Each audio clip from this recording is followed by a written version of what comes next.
Trick question here. How old are you? 4? Very, very good. Welcome. Brian Thomas, thank you. You're welcome. On the line with us, we should have Mike Ferguson, who is the president and CEO of the Self-Insurance Institute of America. Mike, welcome to the Mike Hewitt Show. Good morning, Mike and Thaxton. There you go. Hey, listen, I appreciate you calling in this morning, Mike. You recently had an article or an op-ed in the Wall Street Journal. Am I saying that correctly? I did, yes, correct. And that was about some of what Obamacare is doing to try to push back on small and medium employers to force more people into the Obamacare pool. Is that correct?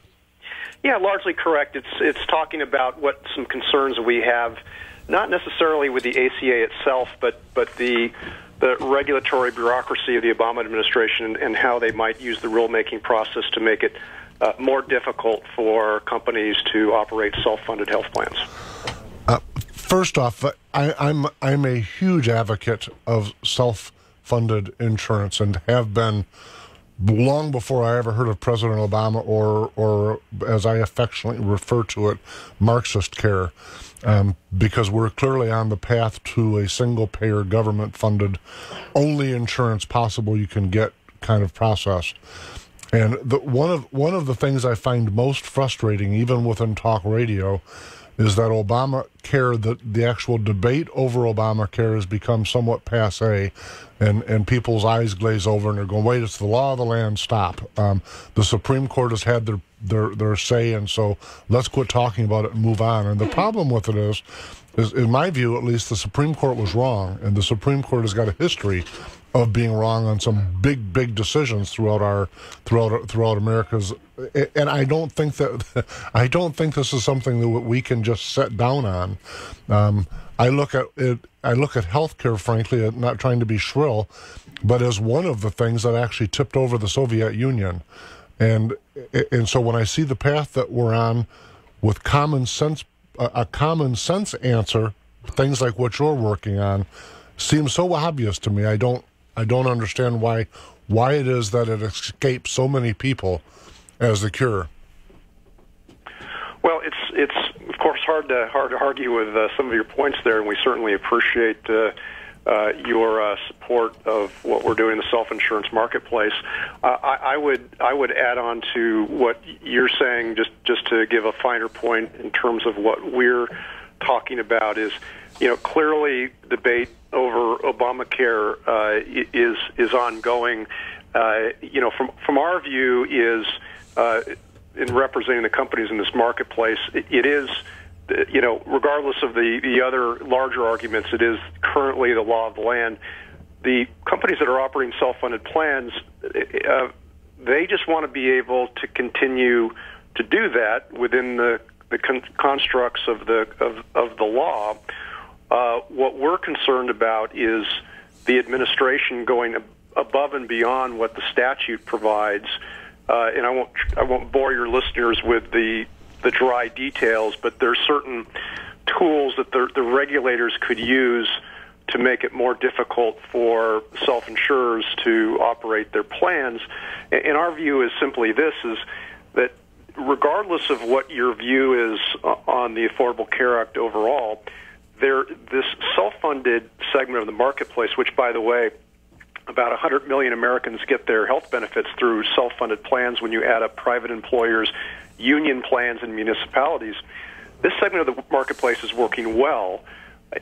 Don't do anything that would disrupt, regardless of what you're doing elsewhere, first do no wrong, right? And so what we're suggesting here, the legislation that we're promoting, would simply put some guardrails around this segment of the marketplace, which we believe is working quite well. But let me take a two-pronged approach to some of your comments. First, when I look at self-insurance, and when I'm defiantly claim that it is the single answer, it leads me to things like, an example at least, things like an overnight stay for a Motrin tablet. An individual Motrin tablet, folks, the average cost now is $11 for an individual Motrin tablet. And if it were a self-insurance issue, folks would have a tendency to be a little bit more they would shop a little bit more. They'd be more concerned about what the pricing is. And under a single payer or even a third-party system that's gotten us in this dire strait, nobody's asking, or a large swath of the American public, insured or otherwise, are not asking, what services am I getting and what will I be paying? And as long as those key questions are the foundation of capitalism, as long as we're not asking that, we're going to see the 1,000% increase that we've witnessed since 1980 do nothing but continue to escalate. So that's the first prong. But the other thing is, I want you to do us a favor for listeners. Tell folks, just in a nutshell, for listeners that are driving down the street and may not be aware of what self-insurance is, tell me what it means. Yeah, absolutely. It's interesting. This is probably one of the most underreported, I suppose you would say, business stories in the country, I would suggest to you, just because of the size and the scope of the marketplace. If you're an employer, or you're a union plan or municipality, anybody that has employees, workers, and you want to provide health insurance for that group of employees, you have two options. Option number one is you go to an insurance company, like a Blue Cross, like a United, etc., and you purchase an insurance policy. They will give you give the insurance company your information, and they will give you a quote. And if you want to go that direction, you pay X amount of dollars to insurance company A, and in return, that insurance company, as your workers incur medical cost, the insurance company will then pay the hospitals and providers, whatnot. So that money goes out the door, and sometimes it's a good bet. Sometimes one would argue that it's more expensive than it needs to be. The other option is, if you want to provide benefits, is you, instead of paying money out to an insurance company, writing a check out the door on the 1st of January, say, listen, we think that we can do better by simply paying the claims as they are incurred ourselves, either out of just a general operating account, like you would pay your electric bill or any other recurring cost, or they can set up their own internal trust where they park money in there and then they pay out the claims for that. The advantage of a self-funded plan, which, by the way, is not the right choice for every employer, but for many it is that, number one, is you're not putting money out the door on a fixed fee basis. When you're paying an insurance company, keep in mind you're not only paying for the cost of claims, you're paying for their administrative costs, their marketing costs, their profit margin, their taxes, et cetera, et cetera.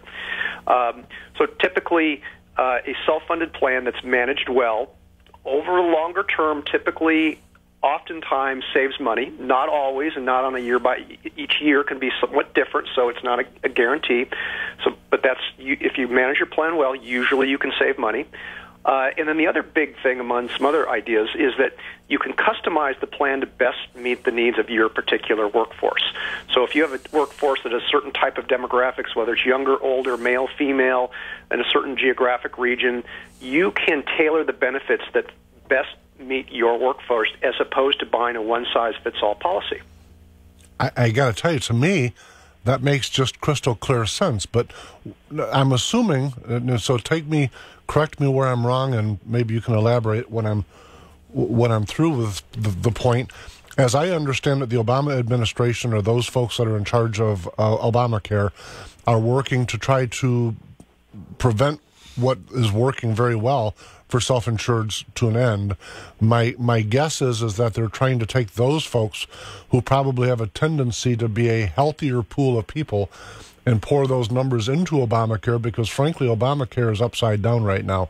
It's underwater in terms of the folks that got on it, had to get on it, and most of them have health issues. So they're looking to grab other pools of people that are not, to help offset the expenses. Is that correct? Well, largely, let me just put a finer point on it. So at play, as you touched on it, is really the health insurance exchanges. And in order for the implementation of the Affordable Care Act to be ongoing in a positive way, the health insurance exchanges need to be viable. As you mentioned, charitably speaking, there has been uneven performance of the exchanges. Some are working better, admittedly, than others. Others are not working very well. And what the administration sees, or at least some in the regulatory agencies, they see a concern where they see the rise of the self-insured marketplace comes at the expense of the exchanges. In other words, bodies that they would like to see in the health insurer exchanges otherwise being covered through self-funded plans. And so they view it sort of as a zero-sum arrangement. We don't view it that way. And if we had more time, we can go into the reasons why we think that their concerns are a little not... that they view that self-funded plans are somehow, or at least the ones in the smaller and mid-sized marketplace, are somehow gaming the system a little bit. We refute that, but regardless, that's the concern at the administration level, at least some within the administration, in the agencies.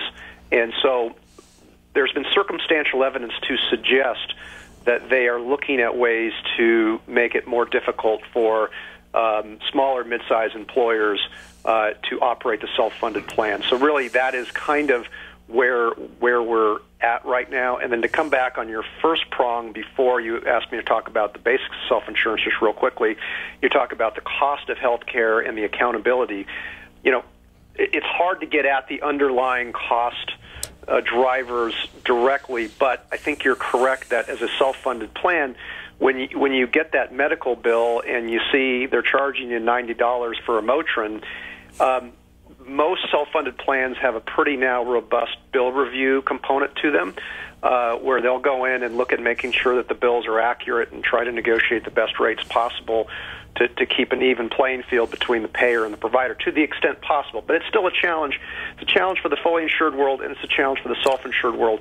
But you're right, because it's the self-insured's direct dollar, they are more likely to be more engaged with the providers to sort of try to at least do what we can to keep the cost curve somewhat maintained. Not a success, but just slightly better than otherwise.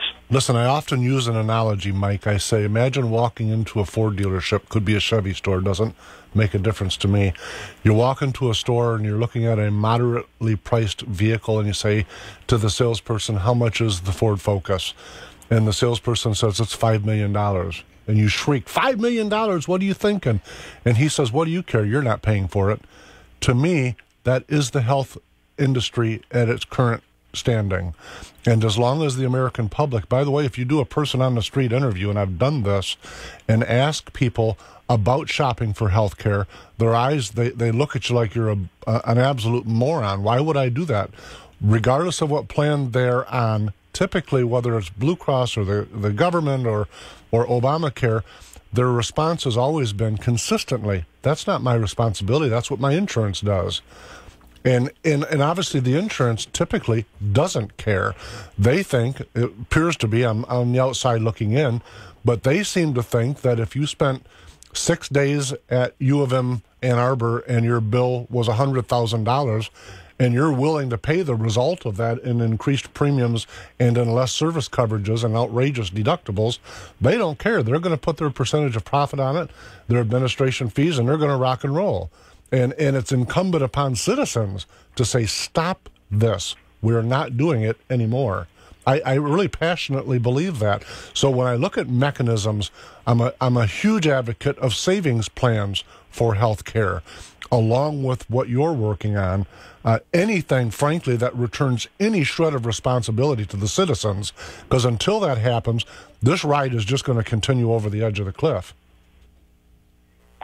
Well, you make some interesting points, and we'd like to think that at least from our members that we're doing what we can, within the confines of the current political environment to be a positive player in the marketplace. I think, Jan, one of the things that I find, in fact, you helped me segue a little bit in terms of the political thing, but when I did a little bit of research in advance of our interview together this morning, one of the things I found most telling was that, and it goes to one of your initial points on the show, that you've got within the makeup of your membership both unions who tend to be leftists or left-leaning, to small business or medium business that tends to be right or right-leaning.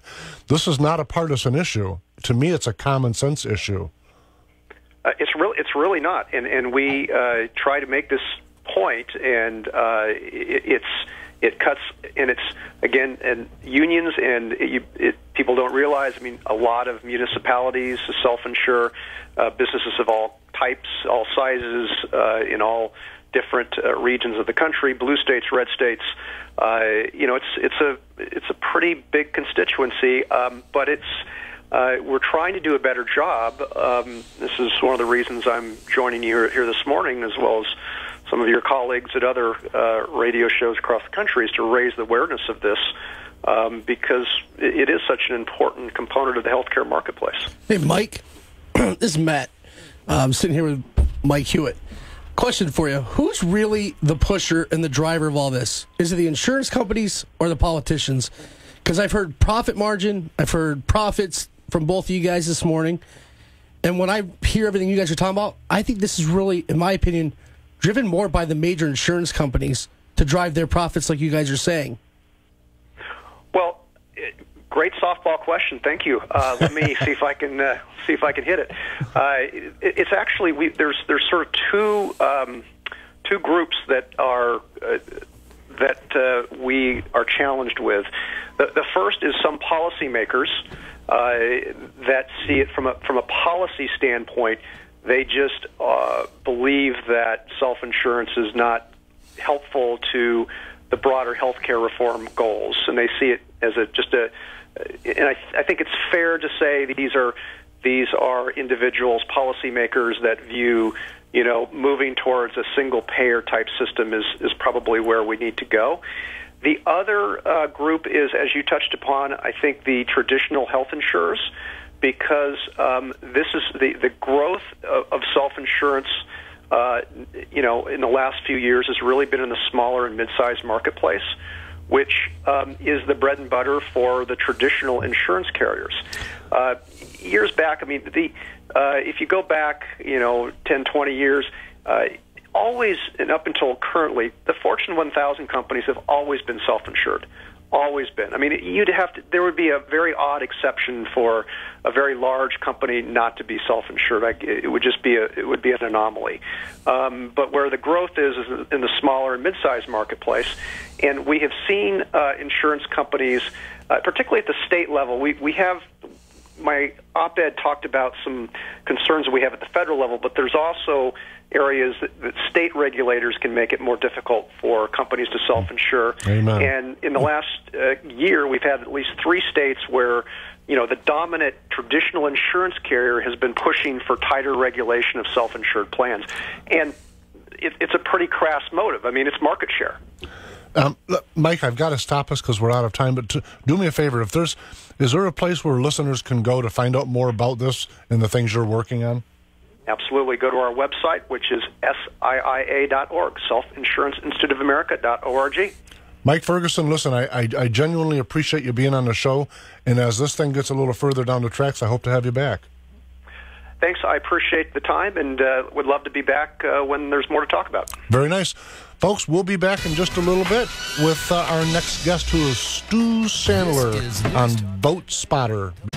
And now back to the Mike Hewitt Show, brought to you by RenegadeRiver.com. And here's Mike.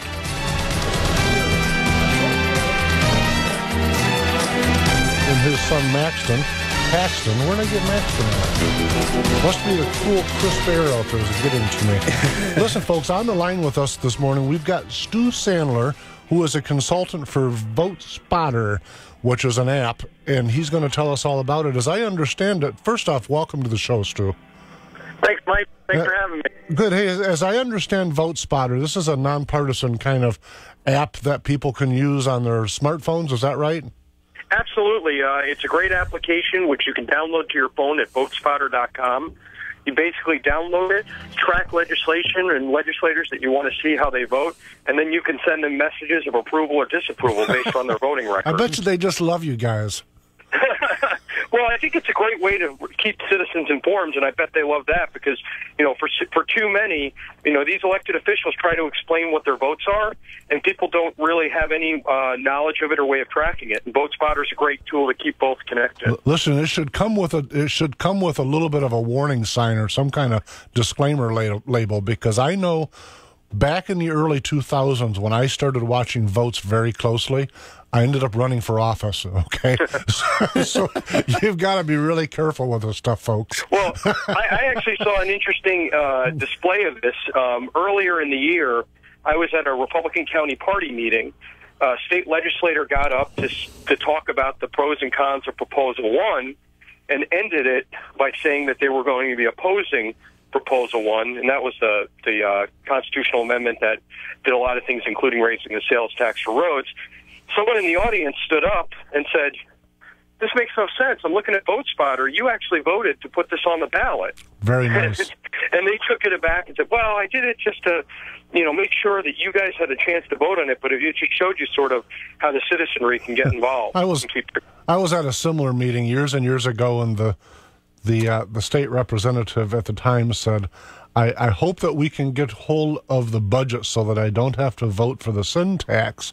And that state rep had already voted for the sin tax 13 times.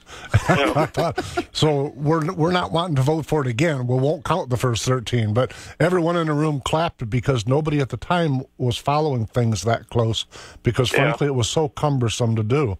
But things like your app, this app is changing that environment for our elected officials.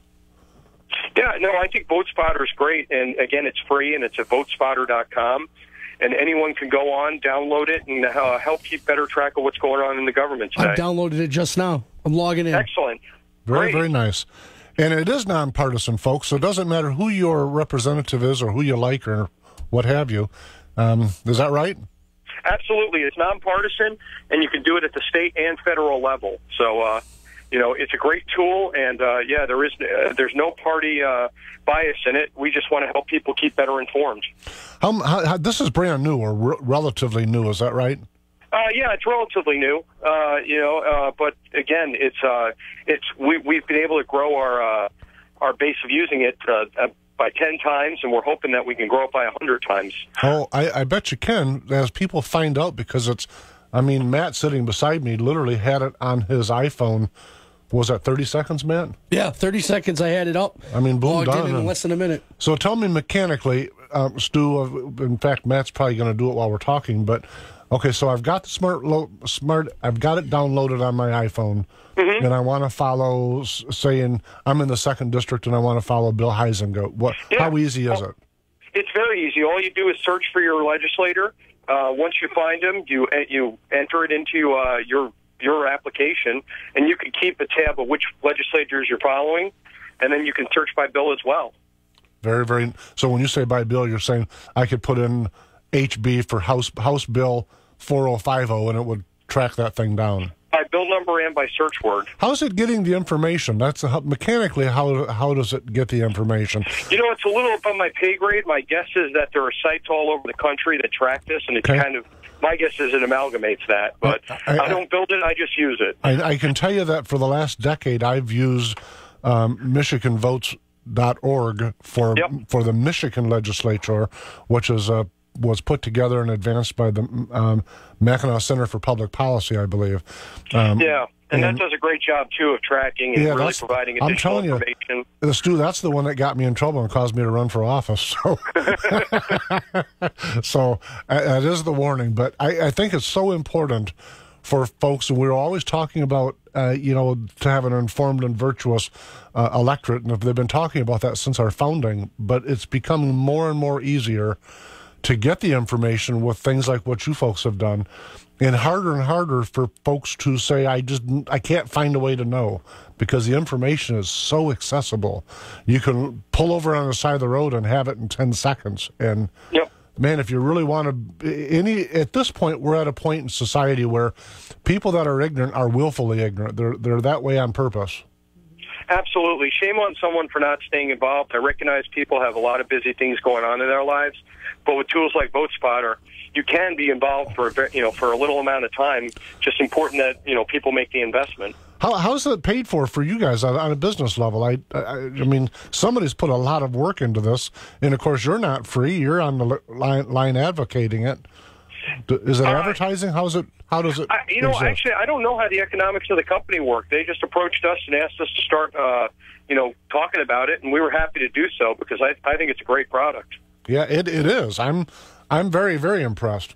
As how many users are on it now, Stu? Do you have any idea? I believe 50,000 was what they grew to, and I think they're obviously accomplishing more. Okay. They're really looking to really grow, and they're hoping everyone in Michigan downloads it. Yeah, well, they've got 3 people now, and so I'm assuming that our listeners will be some of those because it literally took 30 seconds. Yeah, well, that's great. It's pretty cool. Yeah, we're hoping people spread the word. I downloaded it, and the first thing it asked me was for my address. Right. Great. And then after that, it put me in my district, made sure I was confirmed that district, and then I logged in either via Facebook or put in my information. But then it brings up all my federal and state representatives and senators. Right. And then it tells me some of the more recent votes, like Congressman Heisinger voted yes to defund Planned Parenthood, U.S. Bill 3134. And I can decide if I agree or disagree with that vote. Yep.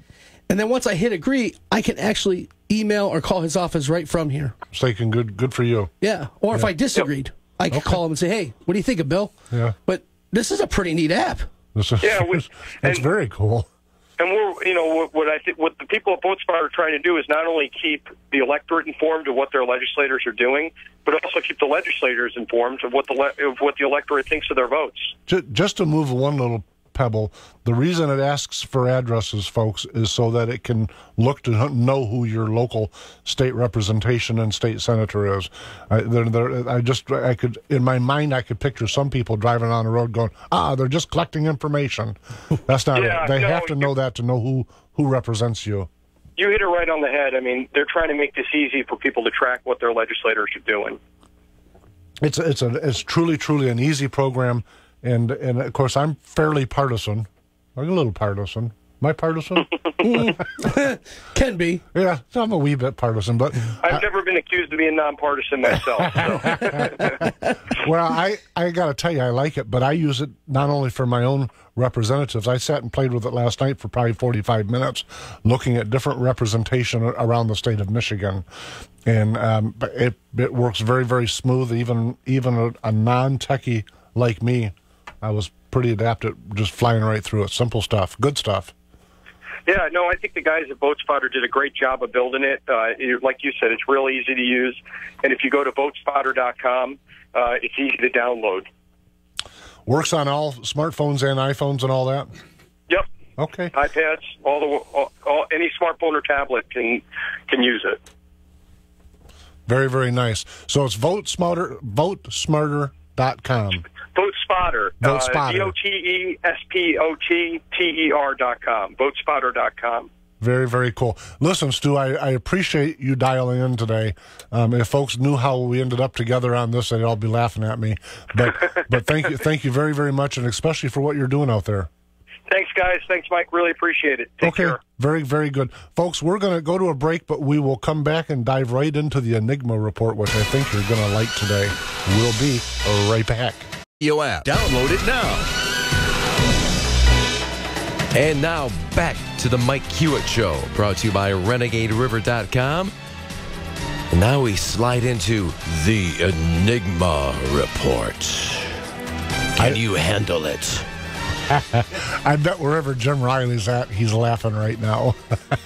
Most likely. Oh, yeah. Thank you very much for that. Listen, the Enigma Report, for folks that haven't heard it before, Enigma is things that I can't get my head around, things that I look at and they just don't add up. They don't make any sense. It's an enigma to me. I've got a handful of things on the Enigma plate today. The first I want to start out with is actually a link that I'd gotten from Matt Wiedenhoff sitting with me yesterday, I think it was. And it shows a 14-year-old, and they called, the title of it, I can't quote it exact, but it was 14-year-old trans teen. And I have to be candid with you folks. When I first read the title in the opening sentence or so, I didn't understand what they meant, trans teen. Frankly, I approached it pretty naively. I thought they were talking about transferring into being a teen, not transgender. The idea that a 14-year-old was going through a transgender process, I think, is abominable. And it's not me making a statement against anything. I'm not taking a stand. Someone wants to make a transgender decision that are an adult and that are competent. That's whatever they want to do. It's okay, whatever. I'm not making a gay statement, negative or positive. And by the way, typically, as I understand it, the conversation of gay and transgender are usually not part of the same conversation. And the reason that I'm tying them together is that I'm looking at the pictures that came with this article. I think there were 7 or 8 pictures maybe, and it's showing what you think of when you're looking at it as a pretty cute young girl. She is wearing pink. And then at some point you'll come across a birthday cake. And the birthday cake is the rainbow, the gay rainbow color layered cake, which surprised me because, again, I don't tie those two conversations together. Someone that thinks they were developed or born into the wrong body typically isn't recognized as gay. And I don't think that the gay community embraces that as being the same thing as what path they're on. I'm not in either category, so I'm speaking as a layman. That's how I see it. But the reason this is part of the Enigma Report today is that the notion that a 14-year-old is competent to make a decision that's forever life-altering. We're not talking about a hairstyle, or a tattoo, or got a mohawk. We're not talking about something that can be undone. This is forever changing this child's life. And I know, having raised 4 daughters, now watching 9 grandbabies come up, and having been a teen myself, that plus or minus 12 or 13-year-olds lose their brain. I say that somewhat tongue-in-cheek, but frankly, I say it factually. There's a chemical change in the human brain that typically takes place around 12 or 13 years old. I've always quipped it to say they lost their brain when they were 12 or 13, and they don't get it back until they're about 25. But that's the fact. It's a chemical fact. It's not a political statement. It's not a gee golly willikers. It's the facts. It's not arguable. It's been documented from the psychological standpoint, from the chemistry standpoint, medical doctor agreement. That's what takes place. They don't make solid decisions. In fact, I remember with my own daughters, as they got into that age group, and I'm going, jeepers, where did the common sense level-headed little girl go? And it's because of the chemical changes that happens to everybody. Doesn't matter gender, none of those things are. It's just the way it is. And so I'm looking at these pictures and I'm reading the story. There's a picture of the little, I'm sorry, it's a little boy. The little boy and his mother, and they're doing, and they've got him dressed up like a girl, in this big cascade of pictures. In my view, folks, it's child abuse. This child is not equipped to make those life decisions, and therefore, clearly the mother is embracing it.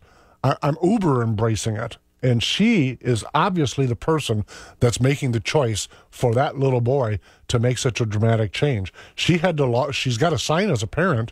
She's a custodial parent, has to make the legal decision for this to take place before the medical industry can spring into action for a little bit of money.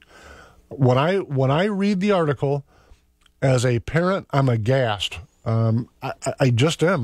Because like I say, this little person is not competent to make that kind of life decision. Matt, you forwarded the article to me. What say you? When I first saw this article on Facebook, I was astonished.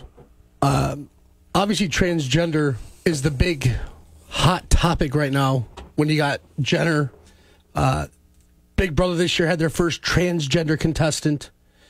And the fact that we're doing this now at 14, I normally don't believe in CPS, Child Protective Services, getting involved unless it's a major, major issue. But this seems like a major, major issue. There is no going back from a surgery or a transformation like this at 25 or 30. There is no going back. If my son or daughter came to me at 14 and wanted a tattoo, I'd tell them no. Yeah. You don't know what you're going to want when you're older, and this is not a tattoo that can be removed. This is a life-altering change that is never able to go back. It's just almost mind-boggling. And again, I just so folks know that the Enigma Report, in this segment of it at least, I'm not targeting transgender people. Frankly, it's above my pay grade, to use our previous guest's words. I don't understand enough about it to get into the topic. When I look at the sheer math of it, it's not divisible. There's such a few number of people doing it in terms of the 325 plus million people there are in America. It's really a very small fraction of a single percent that are getting it, having the process done. So I know it's all the rage, but it's all the rage because the media says it's all the rage. It's still way less than 1% of the populace. And in fact, in the gay community, based on gay responses and lesbian responses, we've done that math before. 1.8%. According to the U.S. government, say that they're gay, and of the female, 1.6% of the populace say that they're lesbian. And of those two numbers, less than half of both want to get married in a same-sex relationship. So when you do the math, you go, holy mackerel, I'm not here to try to stop them. I'm really not. I'm not taking a political position on it. But I'm saying that the media would have us believe that all of these maths are overwhelming, and they're just not. As I've talked on the show before, I'm far more worried about traditional family being in free fall than I am what 1.8% of the public does. In fact, I get some people that don't like me for saying, I really don't care what they do. I don't. But what a person does with a 14-year-old's body is child abuse. By any definition, it's child abuse. If that same mother were to slap that child... or slap her him on the butt.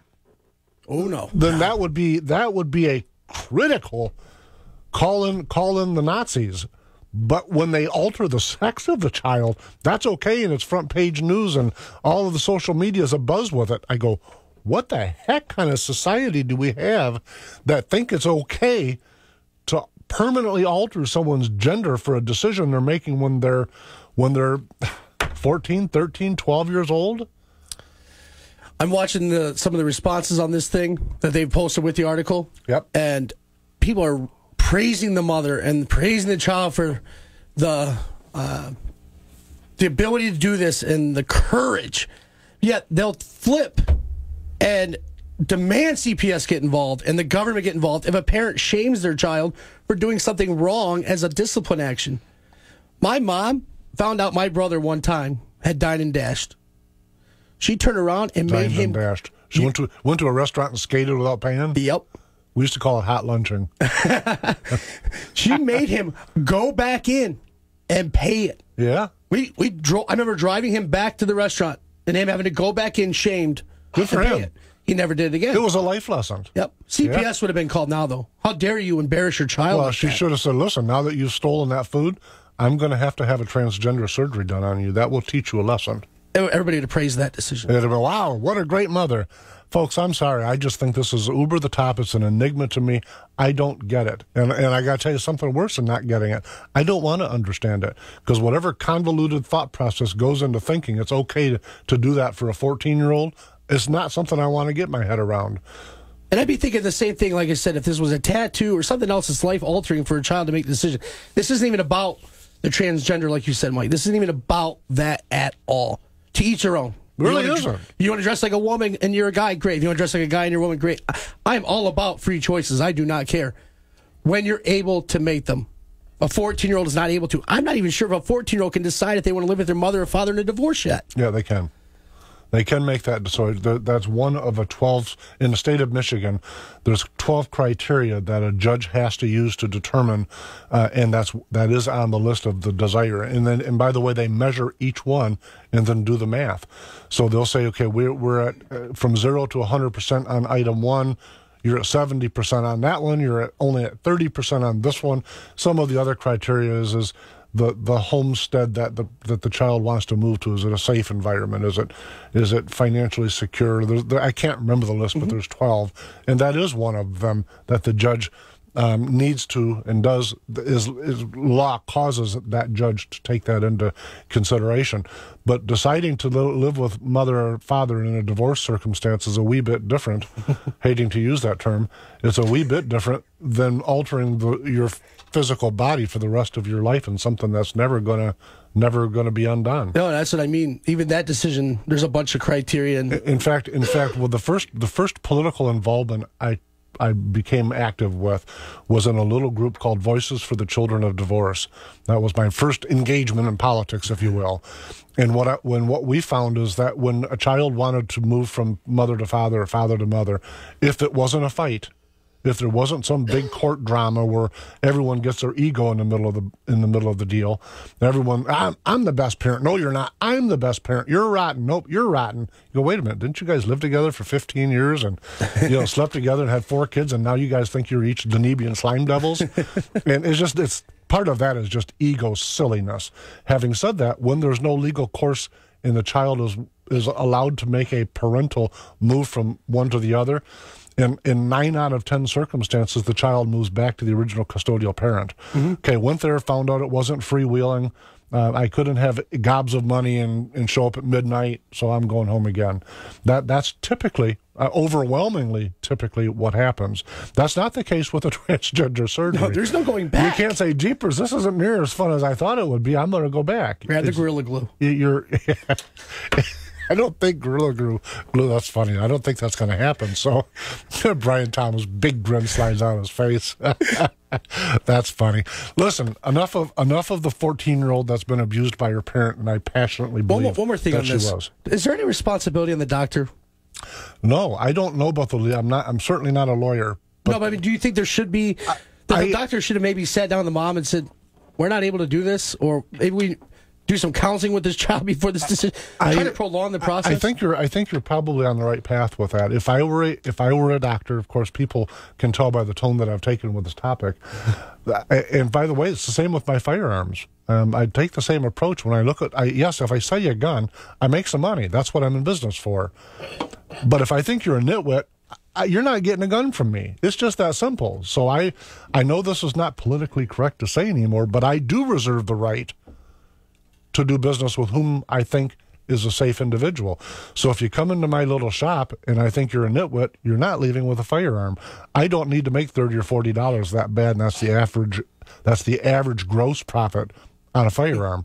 So when I look at the medical industry, to your point, I think you're spot on with that concern. You've got some greedy little pointed head doctor thinking, holy moly, am I going to make a lot of money on these folks? Do you think there are any transgender doctors out there that do these surgeries? Oh, there may be, but when you look at the percentage of transgender folks in America, yeah, I'm certain that there are, but I bet you the percentages within the medical community are just as small of a slice. Maybe that particular person was. I just think it's abysmal. I think you're exactly right with that question. What kind of doctor in good common sense would say, yeah, I think this is a good idea? I don't see how it upholds with their oath of taking medical seriously. The Hippocratic Oath? Yeah, I just don't see where this upholds with that. It's not any different than having some kind of body enhancement surgery on a 14-year-old girl having a breast implants or something. It's the same basic thing. Why would you do that? No, I've seen it the other way around, where you've had a 14 or a 15-year-old girl with very large breasts and need breast reduction, and that was done in those circumstances for health reasons. Right. But to do these, and there have been young teenagers with enlargements, and I just look at that and go, no kidding. I'd feel the same way about that as I do this. Like I said, it's not about the transgender thing. You're not old enough to make a decision. It's about making a competent decision. And when you know that the child is in the winds of having a chemical change, we know that for a fact. It's, again, like I said earlier, it's not a political opinion. It's a fact. You know that this child cannot make decisions with the same faculty command that they would if they were in their 20s. You say to the child, listen, I'm on your side. If this is what you want to do what you got to do as soon as you become an adult, and you can afford this on your own. Mm-hmm. Anything else to me is child abuse. And it goes to your point, Brian, as well as that point. But listen, let's segue, if we might, because I've got another topic. We've got in the news all over the place is the continuing resolution. And there's a lot of talk about whether the Republicans in the legislature, the U.S. legislature, should shut down the government. That's the automatic thing. And if the Republicans choose to shut down the government, folks, that's an enigma to me. Because if the U.S. House of Representatives votes to not include funding for Planned Parenthood and the president vetoes it, who shut down the government? The House or the president? President. The president did. The president said, in this hypothetical, the president of the United States, in this case President Obama, would be saying, I want Planned Parenthood funded so bad that I'm willing to shut down the government. Watch this veto. But somehow we've allowed in this country, we've allowed ourselves to buy whatever the media feeds us, and so we automatically believe that it's the House of Representatives led by those evil Republicans that are willing to shut down the government. And I get a kick out of the whole concept. The Democrat Party, the Democratic Party, as I'm often corrected, used to embrace Jefferson. I'm a Jeffersonian. They perceived Jefferson as one of the founders of the Democratic Party. He was a Republican-Democrat, but they've embraced him because he was a classical liberal. Mm-hmm. I'm a classical liberal and often refer to myself as a conservative-leaning Jeffersonian. Jefferson said to compel a man to furnish funds for the propagation of ideas he disbelieves and abhors is sinful and tyrannical. And if the Republicans and Democrats in the House of Representatives, both parties, people of good conscience, go there and say we should vote for Planned Parenthood so that they can dismember baby parts and sell them for profit, I say shame on them. That's tyrannical. It's evil by any measure. Well, what I like is everybody says the Congress holds the purse strings, and they're actually going to enforce that by not funding Planned Parenthood. And we got a president who's like the 10-year-old on a basketball court saying, if I don't get my way, I'm taking my ball and going home. That's wrong. It is wrong. But it's just it's an enigma to me why it is perceived. I know why it's perceived. I take that back. The media tells us to perceive it that way, and so we do. Well, they learned back in, 94? When it shut down with Gingrich? They did, and it was Gingrich's fault. It wasn't Bill Clinton's fault, who was the one that actually signs the stuff. To me, though, the actual argument about Planned Parenthood, this isn't a question of how you feel about abortion, folks. It really isn't. This is a question of how do you feel about a human that could have been born, stretched out on a table, and being dismembered and sold. Well, they're even being born alive and killed. And killed. I just, the idea that someone asks for my federal tax money, the money that is extorted from my wages, and I don't know how else to say it to you, when I am paying tax, I'm doing it under the threat of force, or I wouldn't, because I think it's an abomination to cause me to pay for Planned Parenthood so they can dismember and sell baby parts. By the way, have you ever looked at the history of Planned Parenthood, who came into being with the sole goal of trying to eliminate black people? It's just, and the Democrats embrace this and say, no, this is the right thing to do.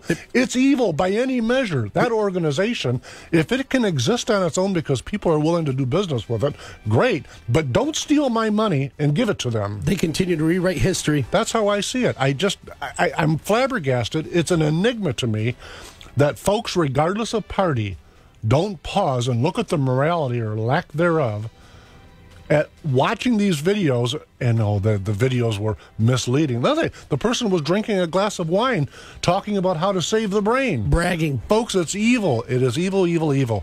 This year at Art Prize 7, there is a Riverside venue unlike any seen before. The Eddy, a 10-day music, food, and art festival.